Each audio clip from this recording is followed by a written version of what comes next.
नमस्कार मंडळी. तर आज आहे नवरात्रीचा दुसरा दिवस. सकाळीच लवकर उठून मी देवांची पूजा वगैरे केली. त्यानंतर मुलांचा आणि मिस्टरांचा डब्बा आणि नाश्ताही केलं आणि नंतर मी गेली गावदेवीच्या मंदिरात. तिथून आल्यावर मी तुम्हाला उपवासाची मस्त अशी एक रेसिपी दाखवते. ही बघा, ही आहेत केळी. छान पिकलेली केळी आहे ती. तर आज मी तुम्हाला केळ्यापासून एक रेसिपी दाखवते. तर हे बघा, इथे मी ड्रायफ्रूट्स घेतलेले आहेत. ते आपल्याला बारीक बारीक कट करून घ्यायचे आहेत.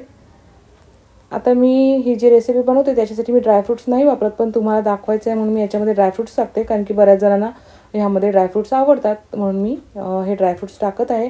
तर बारीक बारीक कट करून घ्यायचे आहेत. तुम्हाला पाहिजे ते ड्रायफ्रूट्स तुम्ही टाकू शकता. इथे मी मस्त अशी पिकलेली 2 केळी घेतलेली आहेत. त्या पहिल्यांदा तर आपल्याला सोलून घ्यायचे आहेत आणि ही बारीक बारीक कट करून घ्यायचे आहेत. आता माझा आहे 9 दिवस उपवास. तर माझा उपवास असा असतो, फक्त दूध आणि फळांवरच असतो. मी कोणताही फलार वगैरे दुसरा करत नाही, म्हणजे साबुदाणे भगर किंवा कोणतंही रताळी वगैरे काहीच खात नाही. फक्त दूध आणि फळांवर माझा उपवास असतो. तर दुपारी तर मी दहीच खाते आणि संध्याकाळी फक्त कोणतंही फ्रूट किंवा कोणतंही फळाचा असा एखादा पदार्थ मी खाते. तर जसं जसं शक्य होईल तसं तसं तुम्हाला मी दाखवेन. तर आता चला रेसिपीला सुरुवात करूया. पॅनमध्ये घातलेलं आहे तूप. तूप थोडं गरम झालं की त्याच्यामध्ये आपण कट केलेले ड्रायफ्रूट्स घालायचे आहेत. हे मी मंद आचेवर छान असे परतवून घेते. 1 ते 1.5 मिनटं छान आपल्याला हे परतवून घ्यायचे आहेत. 1 ते 1.5 मिनटात छान असे हे क्रंची होतात. त्यानंतर आपल्याला याच्यामध्ये घालायचे आहेत मनुके. हेही आपल्याला अर्धा 1 मिनटं छान असं तुपावर परतवून घ्यायचं आहे. आता याच्यामध्ये घालायचे आहेत आपल्याला कट केलेली केळी. आता ही केळी आपल्याला मंद आचेवर छान अशी परतवून घ्यायची आहेत. याचा पूर्ण लगदा होईपर्यंत आपल्याला ही शिजू द्यायचे आहेत. मंद आचेवरच करायचं आहे.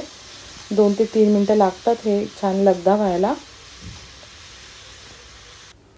आता हे बघा, छान असायचा लगदा झालेला आहे. आता करायचे आहे आपल्याला गॅस बंद. आता याचं कारण मी तुम्हाला सांगते. आता हे थोडं ना आपल्याला गॅस बंद करून ना हे थोडंसं गार होऊ द्यायचं आहे.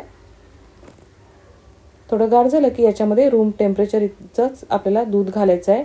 कारण की गरम असताना जर आपण याच्यामध्ये दूध घातलं ना तर दूध याच्यामध्ये फाटलं जातं. म्हणून हे थोडं गार करायचं आणि नंतर त्याच्यामध्ये रूम टेम्परेचरचं दूध घालायचं.